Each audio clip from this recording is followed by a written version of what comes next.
नमस्कार सभी पेंशनर्स का स्वागत है एक बार फिर से हमारे इस YouTube चैनल पर। दोस्तों इस वक्त की पेंशन धारकों के लिए बेहद ही महत्वपूर्ण और इम्पोर्टेंट खबर निकलकर सामने आ चुकी है।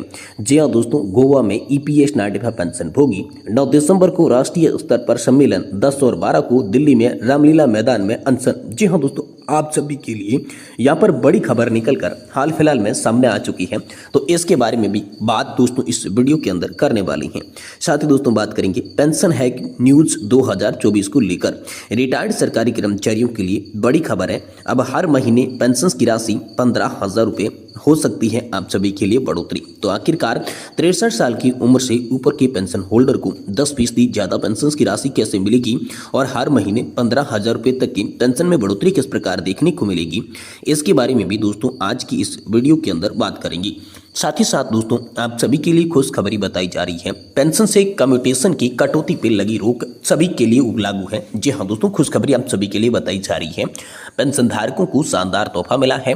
पेंशन से कम्यूटेशन की कटौती पर रोक लग चुकी है और सभी के लिए ये नियम लागू होने वाला है। तो इसके बारे में भी संपूर्ण रूप से जानकारी आप सभी को दी जाएगी। वहीं दोस्तों बिग ब्रेकिंग न्यूज आप सभी के लिए निकलकर सामने आ चुकी है। सरकार ने लिए पेंशनर्स को दे दी भेंट। जी हाँ दोस्तों, न्यूनतम पेंशन को 9,000 से बढ़ाकर 10,000 रुपए की पेंशन करेगी सरकार। जी हाँ दोस्तों, पेंशन को लेकर नया अपडेट आखिरकार सामने आ चुका है। तो आखिरकार 9,000 से बढ़ाकर न्यूनतम पेंशन 10,000 रुपए किस प्रकार की जाएगी, इसके बारे में भी दोस्तों आप सभी के लिए इस वीडियो के अंदर बात करेंगे। इसलिए आप सभी पेंशन धारकों से निवेदन है कि दोस्तों आज की इस वीडियो को आप लास्ट तक देखिएगा और साथ ही हमारे चैनल पर नए हैं तो हमारे चैनल को भी सब्सक्राइब जरूर कर दीजिएगा। तो चलिए बिना किसी देरी के संपूर्ण खबरों को विस्तार से इस वीडियो के अंदर जान लेते हैं। जी हाँ, सबसे पहले बात करते हैं गोवा में जुटे EPS 95 पेंशन भोगी। 9 दिसंबर को राष्ट्रीय स्तर पर सम्मेलन, 10 और 12 को दिल्ली के रामलीला मैदान में होगा अनशन। इसको लेकर बड़ी खबर निकल कर आ चुकी है। 10 और 12 दिसंबर को नई दिल्ली के रामलीला मैदान में 2 दिवसीय अखिल भारतीय स्तर पर आंदोलन किया जाएगा। 9 दिसंबर को राष्ट्रीय स्तर का सम्मेलन आयोजित किया जाएगा जिसमें भविष्य की रणनीति तय की जाएगी। कर्मचारी पेंशन योजना 1995 को लेकर देश भर में बैठकों का दौर हाल फिलहाल में जारी है। EPS 95 NSC पेंशन भोगियों का गोवा राज्य सम्मेलन जय संतोषी माता मंदिर, न्यू वेडीज, वास्को डी गामा में आयोजित किया गया। गोवा में अलग अलग क्षेत्र से पेंशन भोगियों और उनके परिवार के सदस्य यहां पर उपस्थित हुए थे। इसके अलावा पड़ोसी राज्य कर्नाटक और महाराष्ट्र में NSC के सदस्यों ने यहां पर जो है भाग लिया था। EPS 95 NSC की राष्ट्रीय अध्यक्ष कमांडर अशोक रावत की अध्यक्षता की और इस अवसर पर उपाध्याय राव और साथ ही डॉक्टर प्राची राउत भी उपस्थित रहे थे। गोवा राज्य के अध्यक्ष बाबूराव नायके के सम्मेलन में सभी गणमान्य व्यक्तियों और सदस्यों का स्वागत किया। उन्होंने कहा कि न्यूनतम पेंशन की हमारी मांग केंद्र सरकार के समक्ष सख्ती से उठाई जा रही है। हमारी राष्ट्रीय अध्यक्ष इसे प्राप्त करने के लिए अथक प्रयास कर रही हैं। सुभाष पोखरकर ने श्रोताओं को बताया कि पेंशन का मुद्दा सभी संबंधित अधिकारियों के समक्ष उठाया जा रहा है और इसे साकार करने के लिए हमें कमांडर अशोक रावत को अपना समर्थन मजबूत करना होगा। इस अवसर पर पिंपरी चिचवड़ के अध्यक्ष इंद्र सिंह ने भी भाषण दिया। दक्षिणी गोवा के अध्यक्ष अंकुर बागवर ने अशोक रावत का परिचय कराया।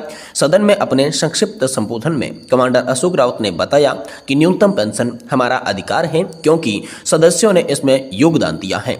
हम अपने अधिकार को प्राप्त करने के लिए अपनी लड़ाई को आगे बढ़ाएंगे और बताया कि 9 दिसंबर को राष्ट्रीय स्तर पर सम्मेलन आयोजित किया जाएगा जिसमें भविष्य की रणनीति हम सभी के लिए तय की जाएगी। इसके अलावा 10 और 12 दिसंबर को नई दिल्ली के रामलीला मैदान में 2 दिवसीय अखिल भारतीय स्तर का आंदोलन किया जाएगा ताकि केंद्र सरकार पर न्यूनतम पेंशन लागू करने के लिए दबाव बनाया जा सके। उन्होंने बड़ी संख्या में भाग लेने की अपील की।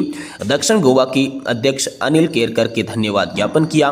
बैठक में प्रकाश टी नायके, सावंत वुडीकर भुट्टे, विजय कंडवाकर, रमकांत गांवकर, सूर्यकांत अखोलकर उपस्थित रहे थे। गोवा राज्य के अध्यक्ष बाबूराय नायके ने सभी सदस्यों को उनके समर्थन और सहयोग तथा कार्यक्रम को सफल बनाने के लिए हार्दिक धन्यवाद व्यक्त किया और ज्यादा से ज्यादा संख्या में आगे आने वाले पेंशन आंदोलन में भाग लेने के लिए प्रेरित होने के लिए यहाँ पर बड़ा संदेश दे दिया है। वहीं दोस्तों आप सभी के लिए अगली बड़ी खबर की बात करें तो बेहद इंपोर्टेंट खबर आप सभी के लिए पेंशन हैक को लेकर निकलकर सामने आ चुकी है। रिटायर्ड कर्मचारियों के लिए बड़ी खबर है। हर महीने पेंशन की राशि 15,000 रुपए हो सकती है, इसमें बढ़ोतरी। जी हाँ दोस्तों, यहाँ पर कर्मचारी पेंशन योजना की स्थापना ये सुनिश्चित करने के लिए की गई थी कि कर्मचारियों की सेवानिवृत्ति के बाद पेंशन मिले। पिछले कुछ वर्षों में इस योजना से कई संशोधन हुई, खासकर सुप्रीम कोर्ट के फैसले के बाद, जिसने कई कर्मचारियों की निश्चित राशि की बजाय अपने वास्तविक वेतन के आधार पर उच्च पेंशन का दावा करने की अनुमति दी है। ये बदलाव उन लोगों के लिए आशा लेकर आया है जो महसूस करते हैं कि उनकी पेंशन उनके कामकाजी वर्षों के दौरान उनके योगदान को पर्याप्त रूप से प्रतिलंबित नहीं करती है। पेंशन बढ़ोतरी अपडेट्स नीतियों ने हाल ही में बदलाव को संदर्भित करता है जो पेंशन की गणना और वितरण के तरीकों से प्रभावित करती हैं। सरकार ने उन कर्मचारियों के लिए प्रावधान किए हैं जिन्होंने उच्च पेंशन भुगतान से लाभान्वित होने के लिए न्यूनतम आवश्यक राशि से अधिक का योगदान यहाँ पर दिया है। तो पेंशन वृद्धि की योजना के अवलोकन को लेकर चलिए आपको बताते हैं। तो योजना का नाम है कर्मचारी पेंशन योजना 1995, जो कि आरंभ हुई थी 1995 के अंदर। इसमें दोस्तों अधिकतम पेंशन की बात की जाए तो 15,000 रुपए प्रति माह होती है। योगदान 8.33% होता है। और दोस्तों यहाँ पर आप सभी के लिए जो आवेदन की अंतिम तिथि रखी गई थी उसे भी कई बार बढ़ाया गया था। और इसका लाभ जो मिलेगा वो ईपीएस सदस्य जो कि 2014 के बाद सेवा में आई थी उनको यहाँ पर लाभ मिलेगा। और लाभ जो है उसके आधार पर पेंशन कैसे मिलेगी, तो आपकी औसत वेतन के साथ सेवा अवधि को गुणा किया जाएगा और उसमें भाग 70 लगाकर आप सभी के लिए ये पेंशन की राशि निर्धारण की जाएगी। और उच्च पेंशन विकल्प की बात करें तो संयुक्त विकल्प फॉर्म के माध्यम से आप सभी को यहाँ पर हायर पेंशन का लाभ मिलेगा। ये बड़ी खबर दोस्तों आप सभी के लिए हाल फिलहाल में निकलकर सामने आ चुकी है। वहीं दोस्तों खुशखबरी है आप सभी के लिए, पेंशन से कम्यूटेशन की कटौती पर रोक सभी पेंशन भोगियों के ऊपर लागू। तो आखिरकार खुशखबरी क्या है, पेंशन धारकों को शानदार तोहफा क्या दिया गया है, पेंशन से कम्यूटेशन की कटौती पर रोक कैसे है, सभी के लिए ये लागू किस प्रकार है, चलिए इसके बारे में विस्तार से जानकारी को आज की इस वीडियो के अंदर जानते हैं। लेकिन आपसे निवेदन रहेगा कि आप इस वीडियो को लास्ट तक जरूर देखते रहिएगा। दोस्तों तेलंगाना हाईकोर्ट ने एक महत्वपूर्ण फैसला सुनाया है जिसमें कहा गया है कि जिन पेंशन भोगियों की पेंशन से कम्यूटेशन की कटौती की अवधि 10 साल पूरी हो गई है तो ऐसे पेंशन भोगियों की पेंशन से आगे कटौती नहीं की जाएगी। तेलंगाना हाईकोर्ट का यह फैसला इसलिए अहम है क्योंकि यह फैसला केवल व्यक्तिगत रूप से कोर्ट में जाने वाले पेंशन भोगियों के लिए नहीं है बल्कि सभी पेंशन भोगियों के ऊपर लागू होता है। कम्यूटेशन कटौती बंद करने का आदेश की बात करें तो आपकी जानकारी के लिए बता दें 20 नवंबर 2024 को रीट याचिका संख्या 32,177 के तहत हाईकोर्ट की एक अंतरिम आदेश पारित किया जिसमें कहा कि जितने भी रिटायर्ड पेंशन भोगी हैं अगर उनकी पेंशन में कम्यूटेशन की कटौती की अवधि 10 साल पूरी हो चुकी है तो आगे कम्यूटेशन की कटौती नहीं की जाएगी। यह आदेश सभी पेंशन भोगियों के ऊपर लागू होता है। माननीय कोर्ट द्वारा क्या कहा गया, तो कोर्ट ने एक महत्वपूर्ण बात दोहराई कि जितने भी ऐसे केस से प्रभावित पेंशन भोगी हैं तो सभी के लिए लागू है। आदेश में स्पष्ट रूप से कहा गया है कि बड़ी संख्या में इस प्रकार की व्यक्तिगत रूप से याचिकाओं के मामले आने के कारण न्यायपालिका का अनावश्यक बोझ पड़ता है, इसलिए ऐसे केसों से संबंधित सभी पेंशन भोगियों के ऊपर ये लागू माना जाएगा।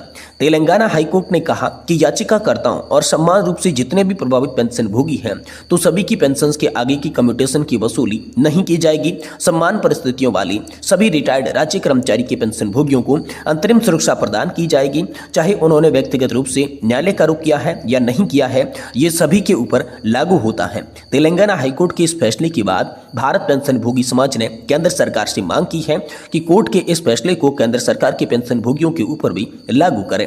भारत पेंशन भोगी समाज ने कहा, संविधान के अनुच्छेद 14 के तहत सभी नागरिकों को समानता का अधिकार प्राप्त है। यदि समान परिस्थितियों वाले राज्य के पेंशन भोगियों को राहत मिल सकती है तो केंद्र सरकार के पेंशन भोगियों को इस प्रकार की राहत क्यों नहीं मिल सकती। इसलिए भारत पेंशन भोगी समाज ने मांग की है कि DOPPW का एक सर्वसामान्य आदेश जारी करें और केंद्र सरकार के पेंशन भोगियों को भी राहत प्रदान करें ताकि पेंशन भोगियों को अनावश्यक रूप से कोर्ट का रुख न करना पड़े, जिसमें कोर्ट और पेंशन भोगी दोनों का समय बचेगा और उचित यहाँ पर जो है न्याय पेंशन धारकों को मिल पाएगा। यह अपील केंद्र सरकार से तेलंगाना हाईकोर्ट के फैसला आने के बाद भारत पेंशन भोगी समाज के द्वारा की गई है।